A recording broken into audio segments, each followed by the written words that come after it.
Okay, I'm going to walk you through the answers to chapter 26 test. I'm not sure how long the video is going to last, so I'll try to be as quick as possible. So the first question says, this is a diagram to show the path of an alpha particle deflected by the nucleus of an atom. Point P on the path is the point closest to the approach of the alpha particle. Which of the following statements about the alpha particle is correct? Its acceleration at 0 is p. We'll know it's changing direction from going this way to this way, so its acceleration is not 0. Its kinetic energy is greatest at p. Vertically, yes. Oh well, I think vertically it stays the same, but horizontally it actually stops horizontally and goes back the other way, so that's false. Potential energy is least at p. Potential energy is stored energy. So actually what's happening is it's coming in, getting electrostatic potential energy and then moving away, so that's a maximum, so it's not now. And its speed is least at p. That is correct. It still has a speed, it has a vertical speed, but its horizontal speed is 0. So that's why it's D. Then after 64 days of activity, a radioactive nuclide has fallen to 1/16 of its original value. Calculate the half-life of the nuclide. So you do 1, half, quarter, eighth, 16th. So it halves 1, 2, 3, 4 times. So you've got 4 half-lives. Then you do 64 divided by 4, which gives you 16. So it's D. Question 3. Which of the following best describes the decay constant for a radioisotope? Reciprocal of the half-life? No. The rate of decay of the isotope? No, that's activity. The constant of proportionality which links half-life to the rate of decay? No, that rate of decay thing makes it wrong. The constant of proportionality which links rate of decay to number of undecayed isotopes is true, so it's D. Lambda's only relies on N, not A. And it says the actinium series of starts with an isotope of uranium. It has a nucleon mass of 235 and a proton number of 92. Which line shows the nucleon number and proton number of the isotope after 5 alpha particles and 2 beta minor particles? Again, I don't have a really elegant way of doing this, but I just do 5 times 4, 2. So 5 times 4 is 20, and then 2 times 5 is 10. So after the alphas, the top number changes by 20 and the bottom number changes by 10. And then you've got 2 betas. So there's 0 minus 1. So the top number stays the same and the bottom number is 8 difference. So 2, 3, 5 minus 20 is equal to 215. And then 92 minus 8 is equal to 84, which gives you C. Question 5. Why is it necessary to remove the air from a chamber in a Rutherford scattering experiment? Basically, the air will absorb the alpha particles. Give 2 conclusions that can be deduced about the nucleus from the results of this experiment. The nucleus is very small compared to the rest of the atom. It contains most of the mass, and the nucleus has a positive charge. And it says what force or interaction is responsible for Rutherford scattering, and that would be the electrostatic repulsion. Okay. Next, the figure shows 3 alpha particles, all with the same kinetic energy, directed at a nucleus. The path followed by the alpha particle 2 is given by this line. Draw on the figure to show the path follows by 1 and 3. So 1 doesn't get as close, so it will do a more straight path.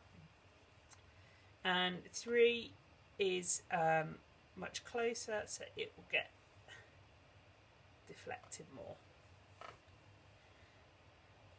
I've done this question before in a lesson, so I'll whiz through it really quickly, but it was on the lesson we did on radioactive isotope uses, so if you want to go back to that video you can.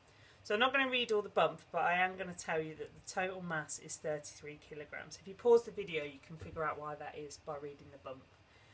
And it says you've got a 238 Pu 94, and the T half-life is 87.7 years. And it says calculate the decay constant. Okay, it wants it per second. So the decay constant is natural log 2 over T half, but you need to convert this into seconds. So that is natural log 2 over 87.7 years, 365 days in a year, 24 hours in a day, 60 minutes in an hour, 60 seconds in a minute. You come out with 2.506224 times 10 to the minus 10 per second. So 2.5 times 10 to the minus 10 is your answer. Notice how I've written down the equation I'm using, and I've written all my working out, and I've written the long answer. This is ensuring I'm picking up marks. Okay, B, calculate the number of plutonium atoms in the total mass of the plutonium oxide in the Cassini probe. So it tells you in the question that you are making PO2. Okay, so we need to figure out the total mass of that. So you've got polonium, which is 238, plus 2 oxygens at 16, so that makes 270 grams. That is its relative formula mass. Okay. The number of moles will be the relative formula mass over the mass we have. So we've got 270 grams, and then we've got 33,000 grams in total, which gives me 122 moles. Okay. The number of molecules I therefore have is NNA, so I've got 122 times Avogadro's constant, which gives me a value of 7.3444 times 10 to the 25.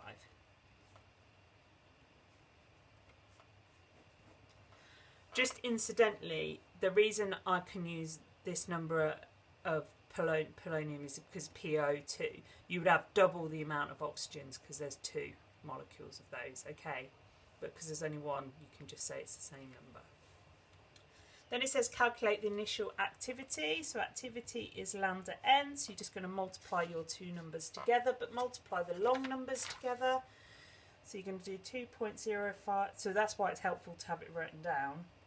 2506, 2204 times 10 to the minus 10 times 7.3444 times 10 to the 25. Okay, that gives me an answer of 1.8406685511 times 10 to the 16.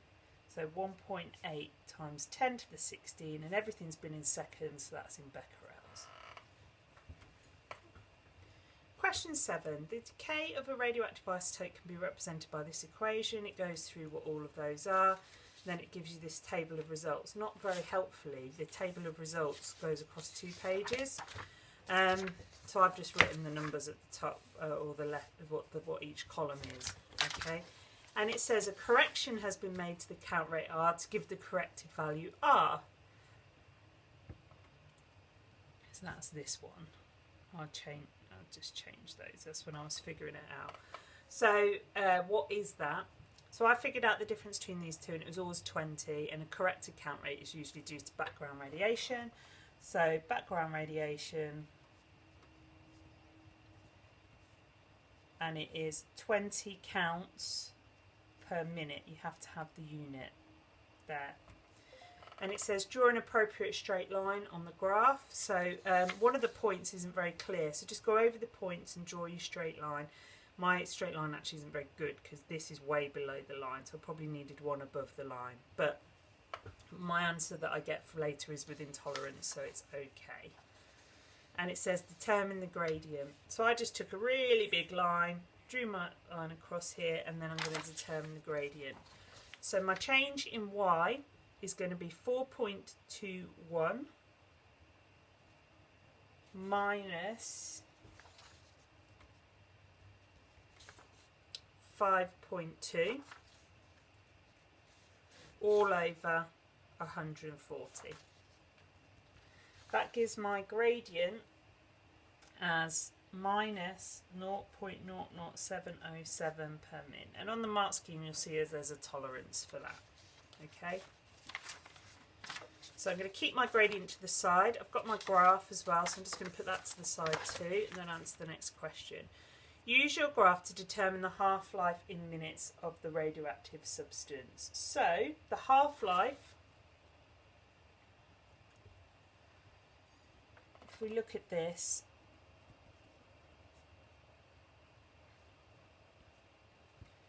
this is the graph we plotted. So I've just taken logs of both sides and rearranged it slightly so it looks like y equals mx plus c. And you can see here that to work out half-life, I need natural log 2 over lambda. And my lambda here is the gradient. Okay, so I've just worked that out. So I'm going to do natural log 2 over minus 0.00707, and I get an answer of 98 per minute. So that's my half-life, 98 minutes, sorry. Then it says, due to the nature of radioactive decay, there's an uncertainty in the total count recorded. So total count is C, and the uncertainty is plus or minus root C. So using data from the table, calculate the uncertainty in the smallest count.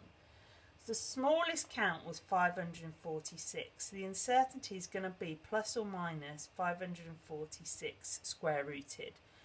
That gives me an answer of plus or minus 23.4. Then it says calculate the percentage uncertainty. So what percentage is this of this? So the percentage uncertainty is 234 over 546 times 100.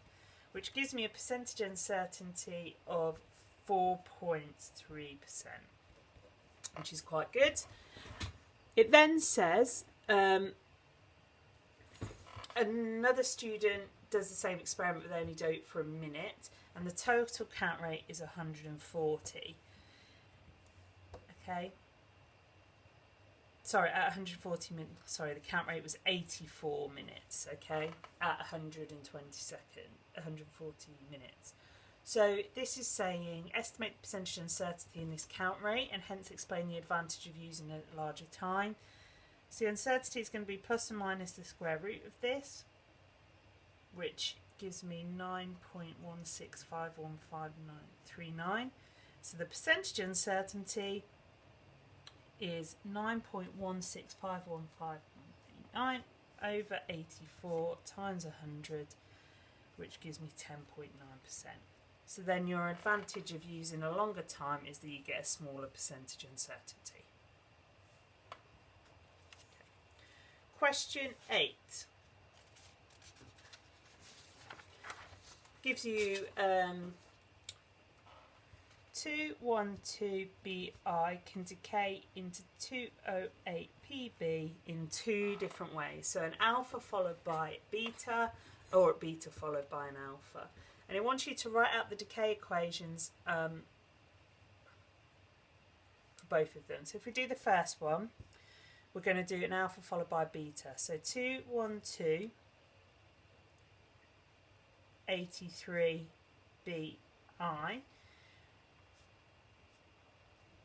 with an alpha is going to give us 212 minus 4 is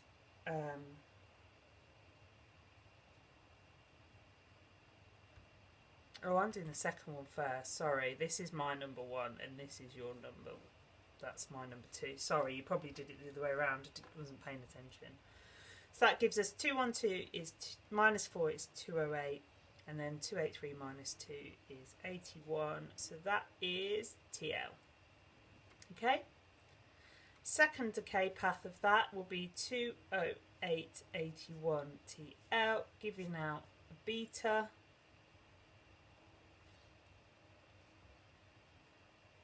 So 208 stays the same, and then 82 minus 1 makes 81. So that's PB. So that's the first one. Then my second one, 21283bi, giving out a beta. So 84 minus 1 makes 83, and the 212 stays the same, so 84 is PO. So then my second one here is going to be 21284 PO, giving out an alpha. 212 minus 4 is 208, and then 84 minus 2 is 82, which then gives me my PB. Oh, 6 marks for that. It's relatively easy. Just don't get these mixed wrong way around. It doesn't matter which way around you do it, but if you're looking at your marking, I've done it the opposite way. Okay, question 9. At a distance of 30 millimeters from a point source gamma rays, the count rate is C. Calculate the distance from the source at which the corrected count rate is 0.1 C,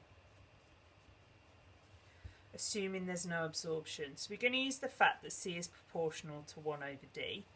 So C1 D1 squared, 1 over D squared, will equal C2 D2 squared. Let's sub in the values. So C1 is equal to C times 30 times 10 to the minus 3 squared. C2 is equal to 0.1 C times D2 squared, which is what we want to find. The C's cancel. So my D2 is going to equal the square root of 30 times 10 to the minus 3 squared over 0.1, which gives me an answer of 95 millimeters in the end. Sorry, there's not a lot of space there to show all the work in. Then it says the activity of a source falls to 85% of its initial value in 82 seconds. Calculate the decay constant. So we're going to use A equals A naught e to the minus lambda t. A is 85% of its initial value, so the fraction is 0.85 A naught, and A naught is A naught. Okay, rearrange, so 0.85 A naught equals A naught e to the minus lambda 52. A naughts cancel. I need to take logs, so log 0.85 equals minus lambda over 52. Rearrange for lambda and you will get an answer out as 3.1 times 10 to the minus 3 per second. And explain why the isotope of technetium technetium 99M is often chosen as a suitable source for radiation. You can be awarded additional marks to show in the brackets for quality of root communication. You want to say it only emits out gamma rays, so they can be detected outside the body. It has a short half-life, so it's not active in the body for a long time, but the half-life is long enough for a diagnosis and it can be prepared on site. Okay, question 10 we've done before as well. So it says, draw a graph of the NZ up to NZ80. So add the scale on the side. Just going to do this quickly because I have done this in a previous video.